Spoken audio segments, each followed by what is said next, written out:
we have a place for him. Hello again, YouTube! This is Dr.Kendo, and I'm here with Scribblenauts Unlimited, and we just did an episode yesterday that got uploaded. It's a miracle that I can even put these out this fast. I had to put this one out, though, because, as you can see in the title down below, it looks like Scott has dropped the bomb on everybody, and that would be the Five Nights at Freddy's 3 bomb, starting off with a Golem, as we did for most of the other animatronics back when I created Five Nights at Freddy's 1, Five Nights at Freddy's 2, all that other good stuff. You know, when I created all those, I started a lot of the times with the Golem. I found this pattern. You can see that it has all these little cracks in it, crackly shapes and stuff like that, except for the 2 feet pieces of the Golem and the head. Now, I've just put on Sticky Hand twice for his hands, and then we've also taken the Golem shoulder piece once again, kind of like we did with Golden Freddy. I just painted all the way black, put in a dot and then another dot on the other side, a circle, and we're going to be creating these crazy eyes right here with a pimple as the little dot in the eyes. So it's obvious we're creating this new animatronic that came from the Five Nights at Freddy's 3 teaser trailer that just came out January 26th. That's today that I'm recording this. I hope I upload this the same day. Now, I've just taken on a tornado. You just type in tornado and grab that one piece that's kind of to the left and down a bit, and that's what we're going to make as the nose, because the nose is sort of an awkward looking shape. Then I'm just going to do grin with the little crackly pattern, the cracked Scribblenauts color pattern, and I don't know if the smile is going to be that big, but it definitely does have a big wide grin. You can also see with this new animatronic that it's got these ears kind of like Bonnie, it looks like, but they're all broken up and whatnot. So we used Utapam to create Bonnie and Toy Bonnie's ears. You can also just type in Nan, you know, like Nan bread, N-A-N, so that kind of makes it easier for people. They don't have to know how to spell Utapam.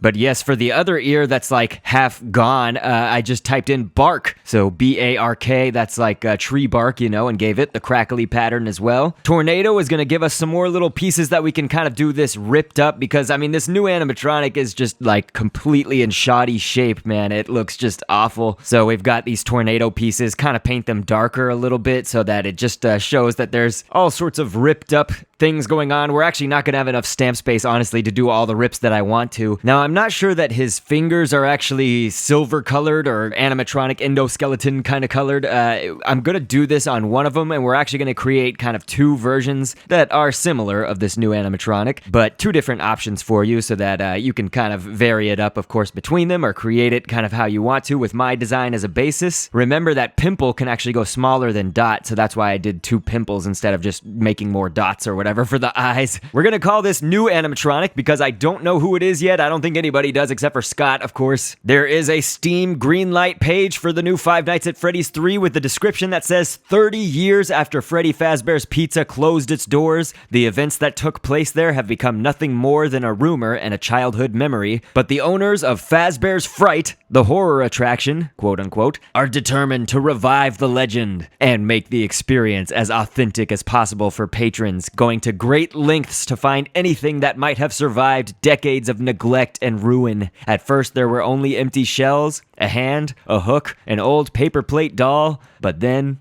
a remarkable discovery was made. The attraction now has 1 animatronic, so the world right now on the internet is just completely ablaze with theories and whatnot of who this new animatronic is. Is it like some Golden Bonnie? Is it like a new Golden Freddy that has Bonnie's ears? In fact, going off of that, is it a hybrid animatronic that is, you know, a lot of the toy animatronics pieces all pieced together and whatnot with Golden Freddy or Bonnie or something like that, you know? Or is it just something entirely new? I mean, is it just the bare endoskeleton? Right now, nobody knows for sure. But one thing's for sure about that we do know, it is creepy as all get out, and here you can kind of see the distinction between the 2 of them that we have right now. Let me move over a little bit closer to them so you can see. The only thing about the Golem is it does make them a little bit fat, so some people were actually saying Freddy Fat Bear when I first created Freddy in this game. But kind of the main difference between the 2, of course, one has the little endoskeleton-y fingers and whatnot, which again, I don't think were on the actual new animatronic from the trailer.